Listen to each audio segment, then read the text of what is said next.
Hey everyone, this is Derrick Broze with the Conscious Resistance Network, and I'm recording this video Sunday night, so early Monday morning, very late, or early depending on how you look at it, with some really important information. So I'm going to try to just skip the usual pleasantries. You guys know the deal by now. If you somehow stumbled upon this video or a friend shared it with you and you don't know my work, just visit theconsciousresistance.com. Check out derrickbroze.com if you want to learn more about me. But today we are going to talk about solutions. Beat that into your head. Solutions. This is not going to be a video where I discuss the theories about the origins of the COVID19 coronavirus. This is not going to be a video where I talk about the seizing more power by governments and surveillance and the smart grid and the ID 2020 and the push for mandatory vaccinations. I have other videos discussing those. If you haven't seen them, go back and look in them last week or two, and you can get into all that information. But I want to ask you this first. How many people that you've been listening to as, we're being forced quarantined and on lockdown and social distancing, how many of you are hearing people talk about solutions? There are some folks talking about the spiritual solutions, praying, meditating, making sure that we stay at peace mentally, physically, and spiritually, so that we don't not only break down our immune systems, but also so that we can stay clear-headed. And I'll admit that recently I've had a couple of nights or days or moments of not being so clear-headed. And as a human being, I think I am allowed to have some of those moments. But again, I ask, how many people are bringing you the solutions, talking about things you can actually do to survive and thrive? Well, I think we are one of those channels. If you haven't seen our recent videos by John Bush has been trying to talk some positive things. I also put out this video talking about my plans for an intentional community that I want to build this year and beyond. And I also put out a video called Freedom Cells Surviving and Thriving During a Pandemic. I recommend checking those out as well. Today, though, what we're going to talk about is my recent book, which you can download for free. And no, this isn't a commercial for my book. The reason I wrote this book, the only reason I do anything, is because I think I have something valuable to share. And coincidentally, this book came out in late January, January 31st, in fact, of this year. It's called How to Opt Out of the Technocratic State, and it deals with the fact that we are facing a technocracy. We are facing the technocratic state, the merging of corporate and state power with big tech, big wireless, the smart grid, and all that entails, and how this is a huge threat to privacy and to freedom in our world and for the coming decades and the coming generations, and maybe even for the future. Whether or not future generations, the unborn, the ones coming after us, have any semblance of freedom or privacy, it honestly completely depends on what we do today, what we do in these moments. And now that we're facing this pandemic and we're facing this totalitarian response, I recognize that my book has become more important than ever. So again, not a commercial. You can download this for free. If you need a physical copy in your hands, then go ahead and order one of those if you want to get that. Maybe they'll still ship it to you with all this going on. But what we're going to do today, I already started doing the audiobook. I read the introduction and I read the first chapter, What is Technocracy? You can find that on our website. You can find that on our YouTube channel, our BitChute, and all that good stuff. Unfortunately, I don't have the time to read every single chapter right now with all that's going on. I will get there sooner or later. So we're going to skip ahead. We're going to skip past Chapter 2, Counter-Economics and Agorism.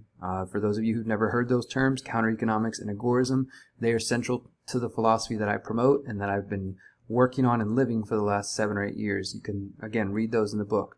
We're going to skip Chapter 3, Vertical and Horizontal Agorism, but both of those are very important. And we're also going to skip Chapter 4, The Drawbacks and Solutions to Living the Counter-Economic Lifestyle, which describes some of the drawbacks and solutions to living this lifestyle, which essentially is about opting out of systems that do not align with your values. You don't like the Federal Reserve? Try to limit your use of the dollar. You don't like what the banks are doing, the banksters? Stop using their banks. Use a credit union, use alternative currencies. That's essentially the philosophy. Don't like Big Pharma? Stop supporting them. Don't like Monsanto? Stop buying their products. Apply this to every area of your life. Take a holistic approach, and soon enough, you will be living in line with your values, and you also won't be supporting institutions that go against your principles and your goals. So we're going to skip ahead to part 2 of the book, Counter-Economics as a Solution to Technocracy. For those who don't know what technocracy is, a brief definition, it is a political philosophy that calls for the organizing of all life and of society by technocrats, by technological elite, by a scientific dictatorship. The idea that these people who are in control and are creating new technologies, that they know what's best for us. And in the modern era, it involves the 5G smart grid, the social credit system, social engineering and things of that sort. So we're going to jump ahead to counter economics for the digital age. I also want to say, and maybe we'll get into this too, I'm trying not to keep this really long, I'm short on time, but this is coming to you at a very important time, so I want you to understand the importance of this, the severity of these words and why they matter right now. We're going to talk about Chapter 5, Counter Economics for the Digital Age, and we might even dip into Counter Economic Underground Railroad, which is also what many of you have heard me talking about recently. If you've watched my 2 videos I did in the last couple of days, my live streams, where I'm ranting and raving, I'm talking about, hey, get out of the U.S., get out of the country that you're in. If they're turning into tyranny, try to get to somewhere else. I'm in Mexico. I think that's a possibility. And so we're going to get into some of these ideas. So let me just go ahead and get into it before I lose your attention. We'll start here with Chapter 5, Counter Economics in the Digital Age. And let me see, I don't really want to just read this. I want to get to the crucial points that I think are important. Okay, as someone who has spent the last 7 years promoting Samuel Konkin's ideas of counter-economics and agorism, I recognize that the technocratic state threatens to remove the ability to safely opt out of the corporate state system. We are in desperate need for solutions to maintain the anonymity and privacy needed to safely navigate the counter-economy under the digital dystopian world we are now living in. It's not clear if Konkin could see the direction the world was headed, but I found myself contemplating this issue, and that brings us to this conversation, which again is increasingly important with everything we're dealing with, the COVID-19 pandemic. What does it mean to be a counter-economist or just a free person in the age of the surveillance state? How can one participate in the underground economy when Big Brother is always watching? Is it possible to starve the state once social credit scores become mandatory? Well, let's start by examining the current landscape of the world concerning digital surveillance and privacy. And I'm going to skip through most of this stuff. I think you guys get it. We're surrounded by phones, tablets, desktops, wearable digital technology. Everything is listening, recording, monitoring our lives, from doorbell cameras to home assistants, Google Nest and Amazon Echo and all those stuff, Alexa, TVs that are always listening. And most of the people are voluntarily abandoning their privacy in the name of entertainment and convenience. And then, of course, law enforcement and government agencies have all kinds of tools. They've got radars that can see through walls, secret surveillance planes, social media monitoring, DNA collection, gate detection, voice detection, threat scores, all these things. You guys get this, and I'm going to skip through some of this stuff. This part of the book is just kind of laying down the evidence for in case somebody's like, what are you talking about? We don't have a surveillance state. This can make it clear to them. So then let's skip ahead here to the solutions, right? I talk about the social credit score. So this is the world of the early 21st century. If we assume technology will continue to advance exponentially, then it is probably a safe bet that surveillance and privacy concerns are here to stay. Unless there is some sort of resistance to these dangers, privacy will be completely eroded within a decade. For the moment, these technologies are mostly voluntary. For example, you don't have to buy the Google Nest or the Amazon Echo, and you honestly don't have to carry a cell phone.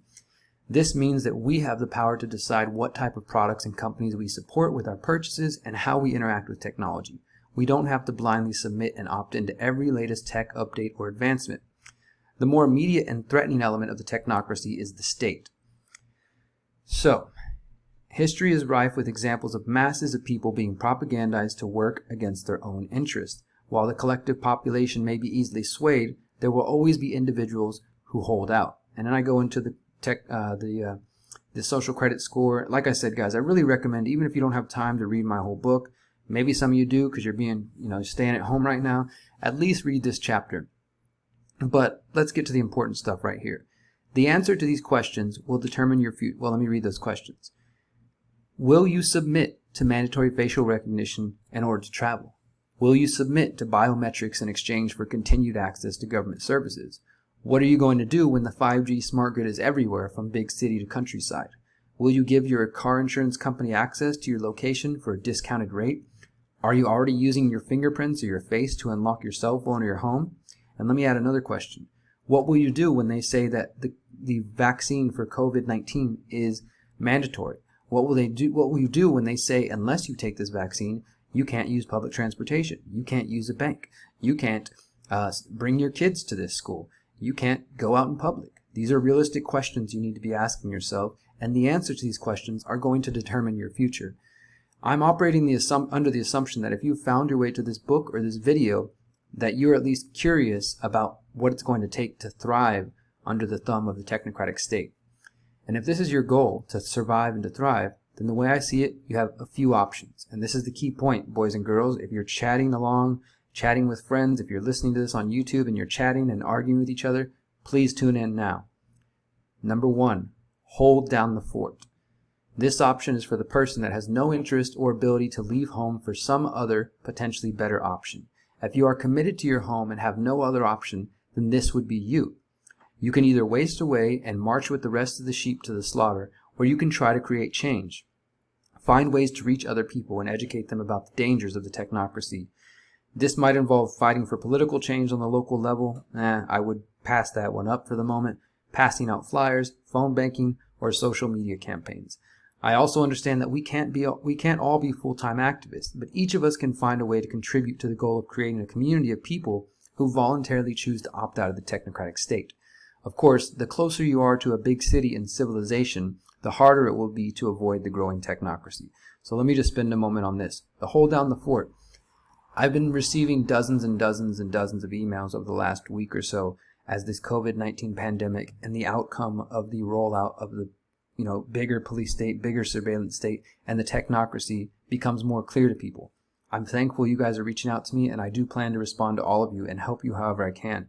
And many of you are saying, Derrick, I'm glad you got to go to Mexico, but I can't leave the United States, or I'm in Australia and I can't leave, or I've got, illnesses, I can't take care of myself if I leave, or I've got a pregnant wife, or I've got a family here. Whatever your situation may be, some of you are going to stay and hold down the fort. You might not even want to. You might not have any ability to leave or any better option. So at the time I was writing this, like I said, these ideas still apply.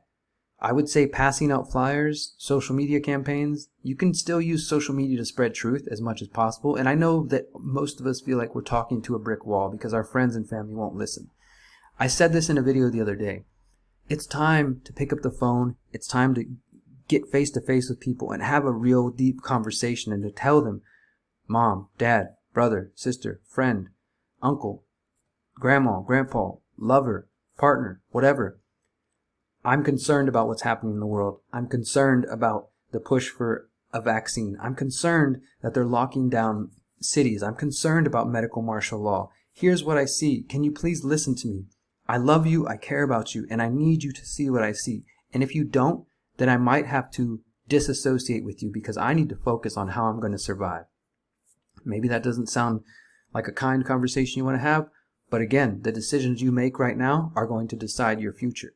So if you're in the position where you have to hold down the fort, you need to start communicating and building a network where you can. This is why I've established the freedomcells.org website, freedomcells.org, the Freedom Cells Network. For those of you who've joined that, I understand you can join and you might be discouraged because there's no one in your area. Side note, if you join, guys, you got to put your location. You don't have to put your home address, but at least put Houston, Texas, or San Francisco, or Sydney, Australia, or whatever, so that you're on the map on freedomcells.org and so other people can find you. I don't think enough of you guys have got that part and aren't adding yourself to the map. If you're not on the map, people can't find you. So if you have to stay home, if you don't have the option to leave, or you think it's a better option to leave, it's time to start building your network. It's time to get out of your shell, and I get it. There's a lot of people who are indoctrinated. There's a lot of people who think we're crazy and think that that they don't want to talk with you. They don't want to associate with you. They don't want to work with you. The goal of the website is to help each other find each other. And if that's an option, if there's literally just no one, if you live in a town or a city and there's nobody else awake but you, which I doubt is the case, you just got to find the people, then I'm sorry to say this, but you got to be the leader. You got to step up to the plate. You got to think about your family. You got to think about your friends. If you can't leave it, or if that's just a better option for you, or if you're like, you know what, I'm not leaving my home, well, then it's time to hold down the fort, spread information as far and wide as you can, and stock up on weapons, if that's your approach.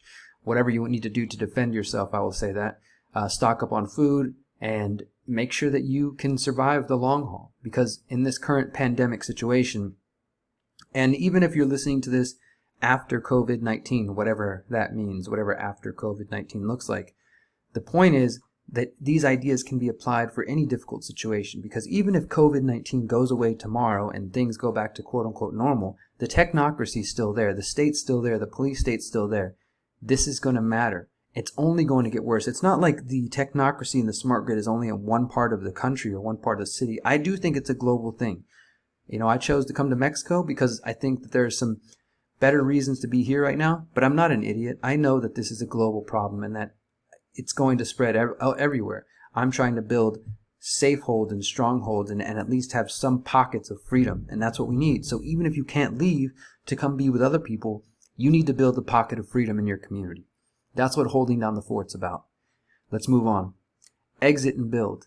This involves leaving your base of operations behind and moving to a location with less invasive practices and less technocratic corporate state influence. If you've decided that you're living in an area that has no hope and would rather start fresh, then you should exit and build something that reflects your values. This can be done solo, as a couple, with family, and even with friends. Perhaps you purchase land, you share living space, or you live adjacent to each other in a neighborhood. No matter what the living situation, the intention here is to build a community that would provide some level of safety and privacy for those who opt out of the mainstream technocratic world. I want to stress that this option is not necessarily about bailing on your home. You guys get that? I didn't bail on Houston or bail on the U.S. As I outlined in the chapter on the counter-economic Underground Railroad, choosing to exit and build before the shit hits the fan might help your close friends and family down the line when it really matters. And that's what I'm trying to do here. Number 3, here's another option. So just to review, hold down the fort, exit and build. And number 3, and unfortunately this is what some people are choosing, apathy is death. Of course, you are always free to do nothing. Perhaps you see what's on the horizon and you decide that A, it's too late to stop the technocracy or the police state or the pandemic or the martial law or whatever. B, it's too much work to make an effort. And I think a lot of people say, yeah, this is too hard. Or C, you are just trying to take care of your own family and live a peaceful life. I could go on, but you likely get the point. It's your life, and you're not obligated to take any action upon learning of the technocracy and the digital dystopia that's being built. However, I would warn that apathy today will only make life more difficult for the generations of the future. If we want to preserve and expand liberty and privacy for all people, we are going to have to take action in realistic and tangible ways. Now, of course, we could sit here and brainstorm a dozen more options, but generally I believe all plans can be sorted into one of these 3 categories. You're either going to hold down the fort in some way, or you're going to exit and build, what some people would call bugging out. I prefer exit and build. Or apathy is death, and that means doing nothing. For those who are choosing option 1, holding down the fort, it's important to understand that deciding to stay put while attempting to opt out of the technocracy will involve breaking the law at some point, and this is what I've been trying to get into people's head. As the state continues to push for mandatory biometrics, retina, fingerprint, and face scanning, and social credit systems are adopted widely, it will become increasingly difficult to operate your life without directly violating the technocratic state's orders.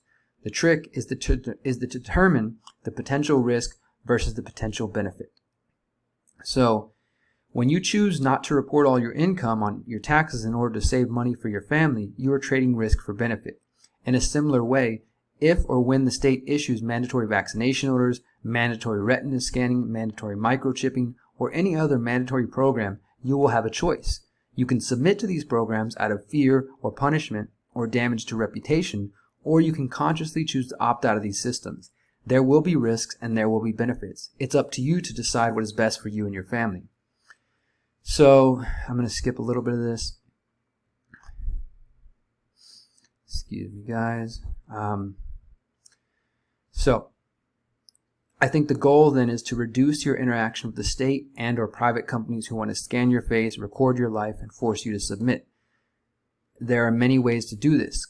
Konkin said that people can cut themselves off from contact with anybody who might get to know them and stay off mailing lists, operate through cash, never use banks, even avoid legal residences, living in trailers as nomads, or neglected land in caves or makeshift structures. Now, of course, this is pretty extreme to some people, and I get that. But there are going to be difficulties for those who are seeking liberation and privacy within the city. In the increasingly interconnected digital world in which we live, privacy can be difficult even in the rural areas. So whether you choose to hold down the fort and build a community in the city or town you live, or exit and build your community in a new location, the goal is to limit your interaction with the technocratic state. Let me go on here. All right, so I talk about more right here. We talk about how, again, if you live in a major city or even a small city and you choose to hold down the fort, you're going to face challenges like, how are you going to travel without leaving a digital paper trail? Or how are you going to work for an employer without having to pay taxes or to face biometric tools? Or let's just talk about this pandemic. I guarantee you, if the vaccine's not mandatory, they're going to use social engineering to say, well, if you want to have that job, if your kid wants to attend this school, if you want to use public transportation, you got to show us your certificate or your wristband or your QR code that proves that you've been vaccinated for COVID-19. So that's just some of the challenges you're gonna have to face. And I talk about facial recognition cameras, and increasingly these cameras are being outfitted with facial recognition. To combat these threats, there are two main strategies that I call be invisible and seek and destroy. Be invisible. If your goal is to remain low profile and be invisible, there are a few actions you can take immediately. Stop carrying cell phones everywhere you go. Stop using GPS. Delete social media accounts and apps that track you. Stop using credit and debit cards. Cancel your bank accounts and use a credit union if you need to store your funds. Stop working jobs in the mainstream economy and stop paying taxes. Obviously, these are going to be pretty extreme for some people, but this is all about the amount of information that you allow to flow from you. I hope that makes sense. That when you connect with all these systems, the digital systems and the smart grid and the state in general, you're letting more information about your life flow out from you, which makes it easier to find you, to track you, to monitor you, to control you. But I get it that we can't all quit our day jobs or cancel our bank accounts or delete our social media accounts. This means that there's going to be some level of information about you that is available to those who have the money and the desire to find it. There's nothing inherently wrong with it. It's just these are your personal choices. And when it comes to the digital world, I talk about encryption. I talk about reducing your flow of information to the government. I talk about VPNs, talk about public key cryptography, pretty good privacy encryption. These are all valuable things that you need to learn about. But still, we need to recognize that all digital communications can be collected, stored, and analyzed if someone wants it to be done. Always operate as if someone else can see what you're sending.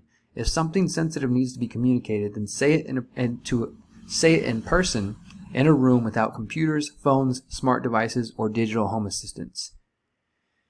So let's move on a little bit.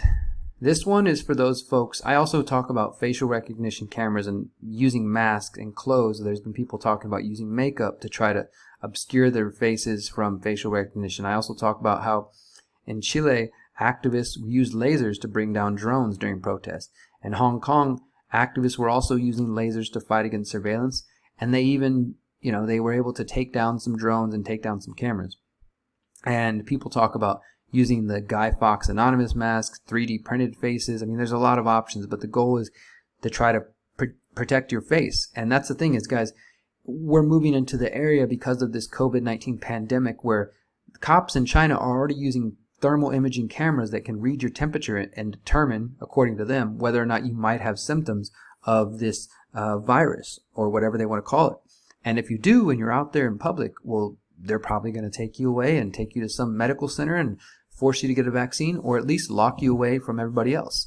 They're already talking about that in the United States right now in March 2020. They're talking about isolation shelters for people who might be sick with COVID-19. So if a law violates our right to liberty or privacy, now this is an important part, again, tune back in. If there's a law that has been passed and it violates your right to liberty or privacy, it will likely involve then it is the law that itself which is unjust and it should be ignored.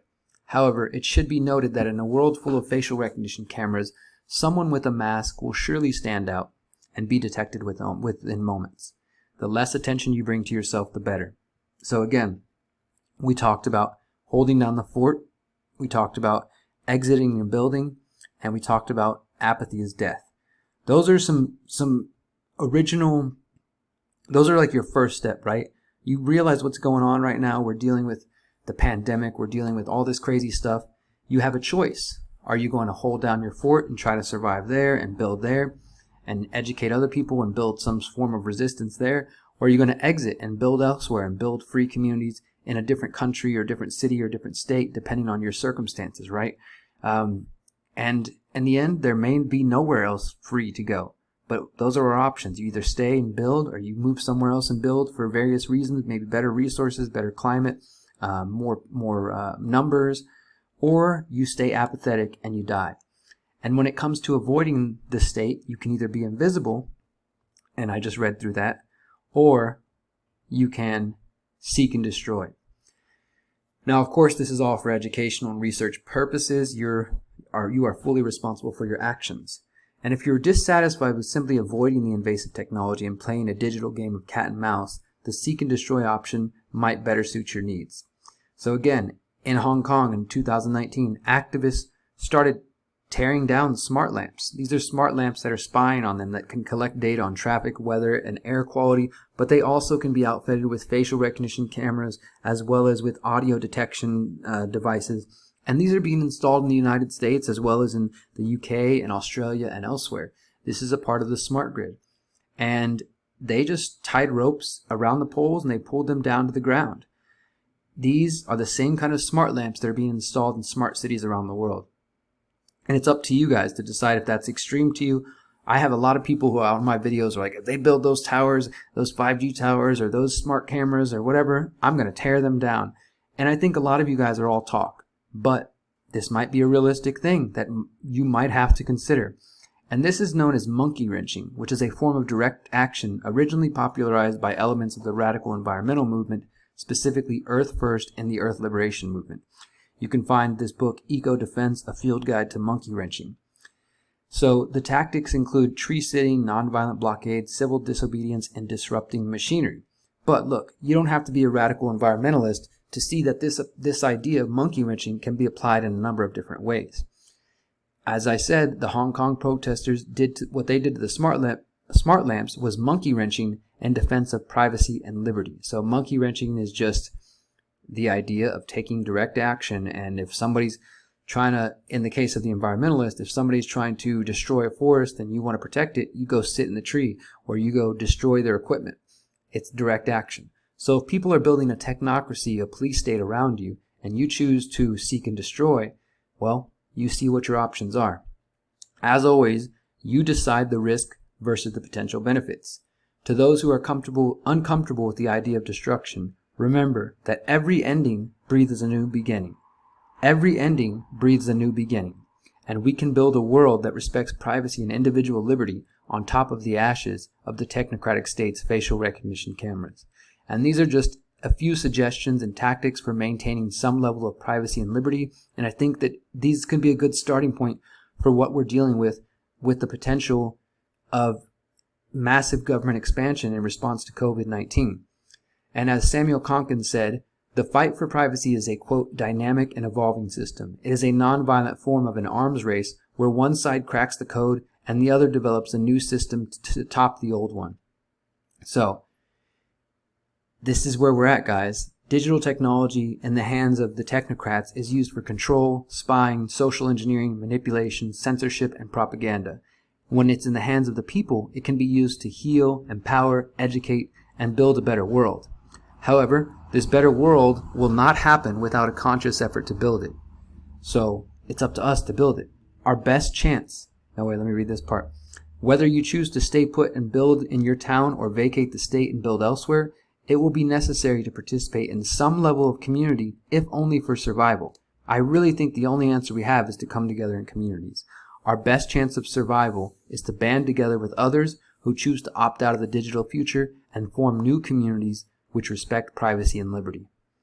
So the next chapter, and I'm not going to read this whole thing, I'm actually going to kind of skip it, the counter-economic community or freedom cells. And this is what I talked about. This is what I was saying earlier. Freedom Cells, the website freedomcells.org. If you're new to the concept, come read this chapter. I outline what it means. I outline how you can use it. I include 12 tips for building a freedom cell And I think these are things that everybody should consider. And then I talk about the counter-economic Underground Railroad, or simply the modern Underground Railroad. And as with the original Underground Railroad, it was a decentralized network of safe houses that allowed slaves to escape from bondage. Most of the slaves went to Canada, but many of the slaves came down south to Mexico as well. And in order for this thing to operate, you not only had former slaves, but you also had many officials, government officials and cops, who ignored the laws and said, you know what, we're going to help slaves get away. They made a conscious decision to violate the state's demands and to trade risk for a perceived benefit. So, this is what I'm trying to build.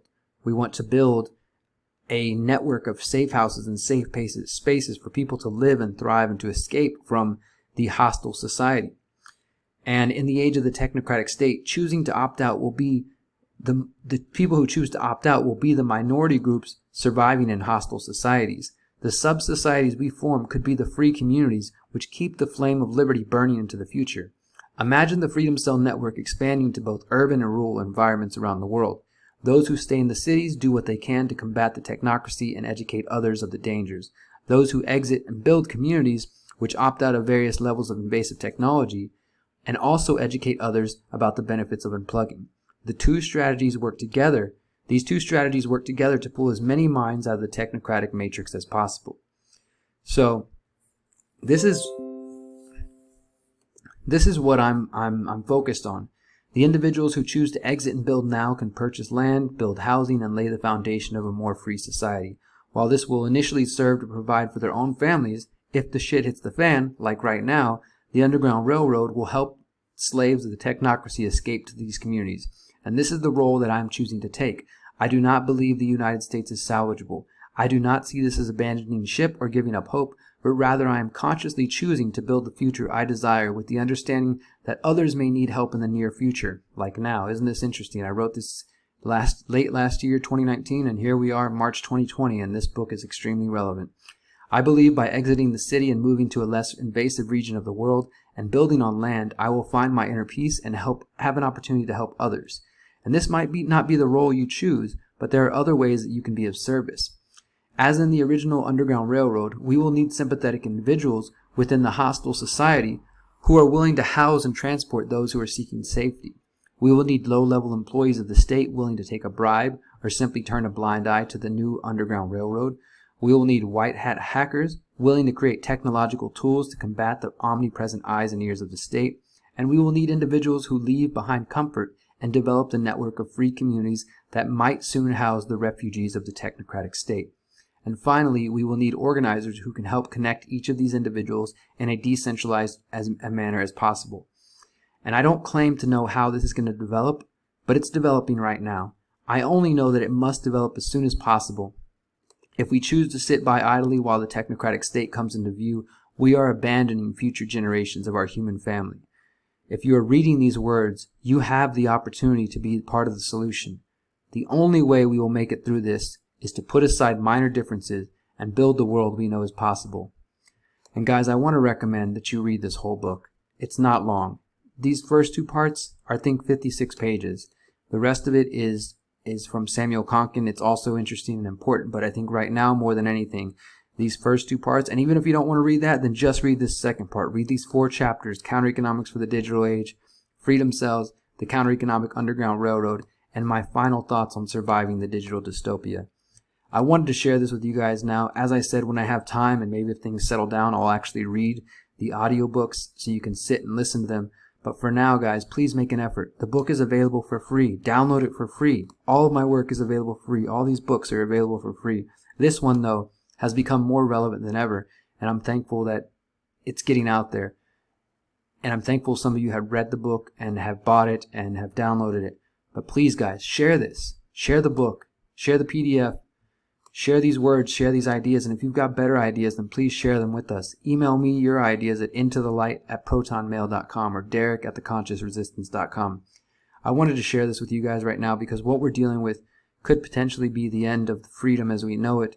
Things have been shifting very quickly day to day, and every day there's a new press conference by the government of the United States and by governments around the world. Every day there's a new announcement that some country is going into shelter-in-place orders or self-quarantine or mass lockdowns. There's talks of the National Guard spreading around the United States, and military is taking over Italy and taking over Lebanon and other countries as they say they're trying to stop the spread of this virus. We understand and we know that they're trying to seize more power and take more power. If you want to do something about it, this is your chance. I'm giving you some ideas on how to opt out. You can hold down the fort, you can exit and build, or you can be apathetic and you can die. Those are some possibilities that I see, and I think you guys will know what's best for you. I'm going to leave it there. I hope this has been valuable. Until next time, remember, you are powerful, you are beautiful, and you are free. Peace.